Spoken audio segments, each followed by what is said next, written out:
everyone.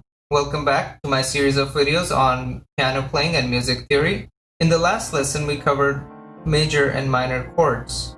In this lesson, we're going to cover some more advanced concepts pertaining to chords. If you like any of the music that's being played in the background, that's my music. Feel free to check it out. Links to everything down below. The concepts pertaining to chords that I want to cover today are arpeggios, seventh chords, and inversions.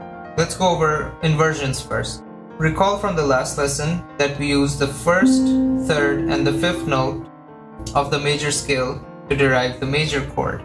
Now, what is an inversion? An inversion is basically just a scrambled version of this.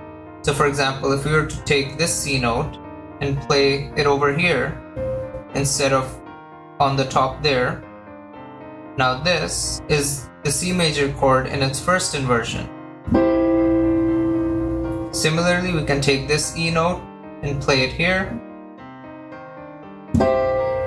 This is the same chord in its third inversion, and we can keep inverting it until we come back to our root form.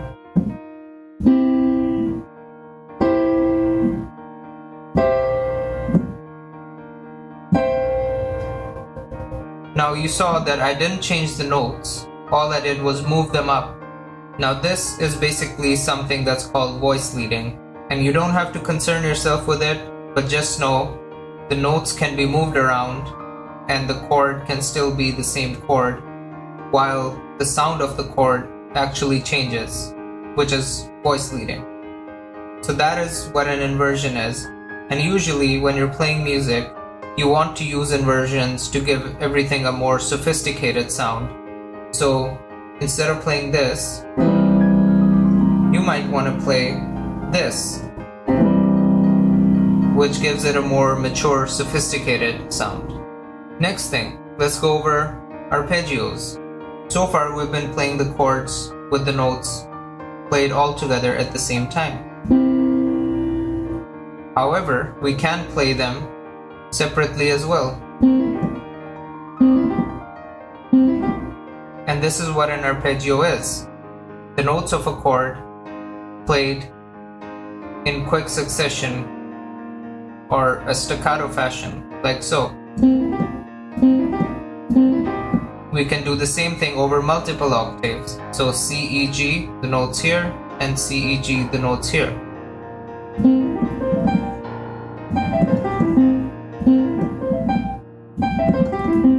We can have multiple octaves of arpeggios.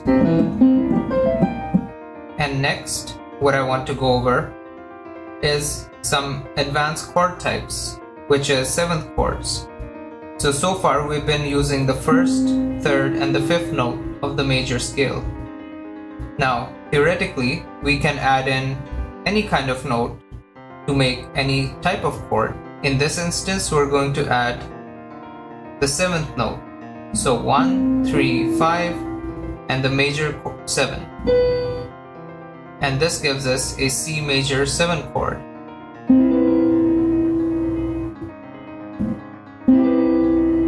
And you can see it has a more sophisticated sort of vibe.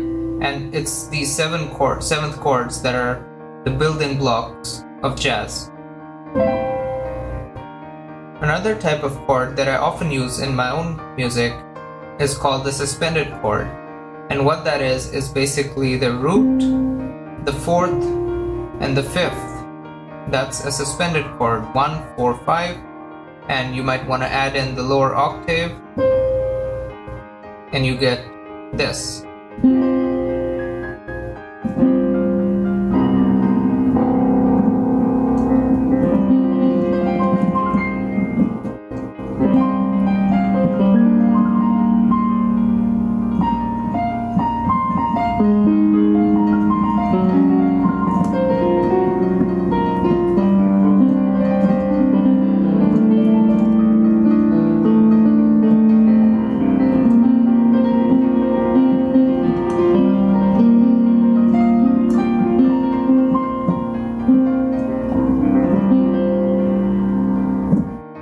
Awesome.